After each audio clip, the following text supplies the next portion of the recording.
Why hate feels easier. A story of pain and transformation. Imagine this. You're at your lowest point. You've been reaching out for help, but no one seems to notice, or worse, they ignore you completely. Eventually, the isolation becomes too much, and a sense of bitterness starts to replace the sadness. You scroll through social media and see videos, posts, and comments from others who feel the same. Some are turning their pain into anger, and that anger, surprisingly, feels great. It's easier than that constant numbness. This is the emotional journey many people are on today, and it's dangerous. This video is going to explore why so many people, especially those battling depression and isolation, are turning to hate and anger as emotional crutches. Why does hate feel easier than healing? Why do platforms like TikTok and other social media feed this cycle? And how can we break free? Why hate feels like power. Depression often feels like you're drowning in darkness. It's an overwhelming sense of helplessness, disconnection, and self-doubt. When you're stuck in that void, feeling anything, even anger, can feel like a release. Hate, as destructive as it is, cuts through that emotional fog. It gives you something to latch onto. For people dealing with depression, especially those who feel abandoned or unsupported, hate can offer a sense of control. Instead of being powerless, you have a target. You can point to someone or something as the reason for your pain, and in that moment, you feel stronger. But this strength is hollow. It's not healing, it's survival, and it's built on emotional avoidance. When you lean into hate, you're masking the deeper wounds that need to be addressed. In psychology, we call this reaction formation, when vulnerable emotions like sadness or helplessness get transformed into their opposite, like anger or carelessness. It's easier to say, "I don't care," than to admit, "I'm hurt." TikTok, extremism, and the validation of pain. Let's look at the social dynamics. Take TikTok as an example. Imagine you are scrolling through, and you come across a video with the caption, "Being alone when you need support will really make you look different at everybody." The audio clip in the background is from the Friday the 13th game, with Jason Voorhees' mother saying, "They deserve to die, Jason. Make them suffer. They weren't paying attention to you, Jason. Make them remember." Now, that's a powerful but dangerous message. The comments below are full of people validating that sentiment.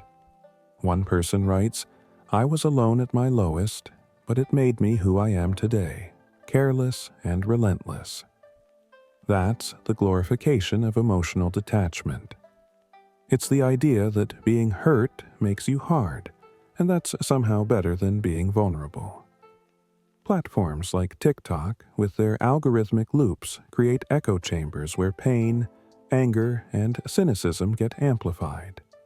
The more emotionally charged the content, the more views, likes, and validation it gets. If you're feeling abandoned, and you see others embracing this narrative of, "I don't need anyone," and everyone is the enemy, it's easy to fall into that mindset. Hate becomes a form of emotional currency. The psychology of blame. When you're depressed, your mind often falls into cognitive distortions, ways of thinking that simplify complex emotions. One of the most common is black and white thinking, where everything becomes either good or bad, right or wrong. In these moments of depression, it's easier to externalize your pain. Instead of wrestling with the complex feelings of self-doubt or failure, it feels clearer to say, "It's their fault." Hate gives you a convenient narrative of blame, but the problem is, it's a trap.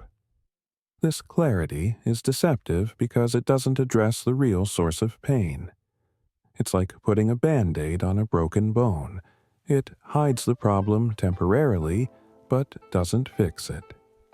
And As your brain gets used to this coping mechanism, it begins to seek out more of it, like a drug.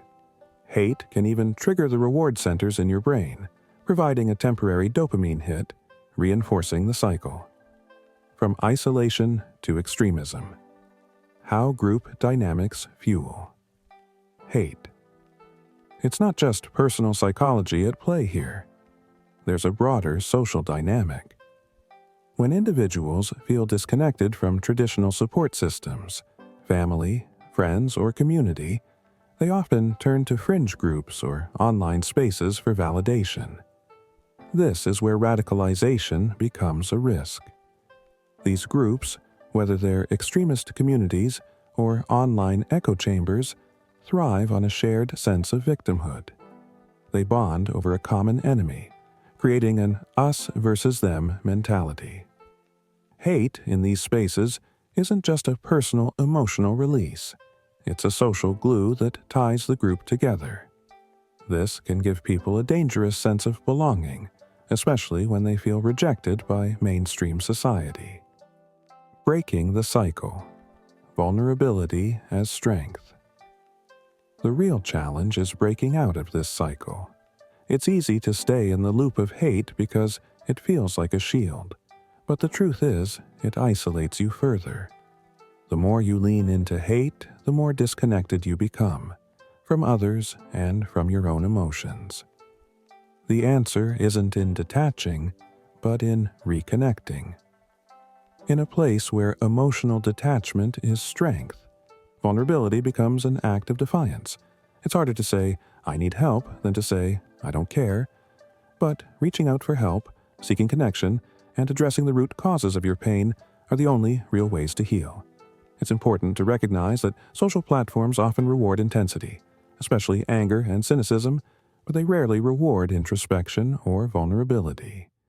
This means it's up to us to push back against that trend. Instead of feeding into the cycle of hostility, we can look for ways to build communities that foster understanding, healing, and compassion. Conclusion. A call to self-reflection. At the end of the day, this video isn't about telling you what you should feel. It's about helping you recognize patterns in your own life. Have you ever felt that pull toward anger when you were at your most vulnerable? Have you ever turned to hostility as a way to protect yourself from deeper pain? It's normal to feel hurt, abandoned, or lost, but hate isn't the solution. It's a temporary fix for a deeper wound. The real strength comes from confronting that wound, from being vulnerable enough to seek help, and from rejecting the narratives that tell you that hate is the only way to survive. So, the next time you see a video that glorifies emotional detachment or aggression, ask yourself, is this making me feel more connected, or is it pulling me deeper into isolation? The path out of the darkness is hard, but it starts with recognizing that vulnerability is not weakness. It's the first step toward real strength. This isn't just about social media. It's about how we, as a society, deal with emotional pain. Let's think about ways we can support each other, even when it's uncomfortable. Let's challenge the glorification of hate and start embracing vulnerability as the true source of strength.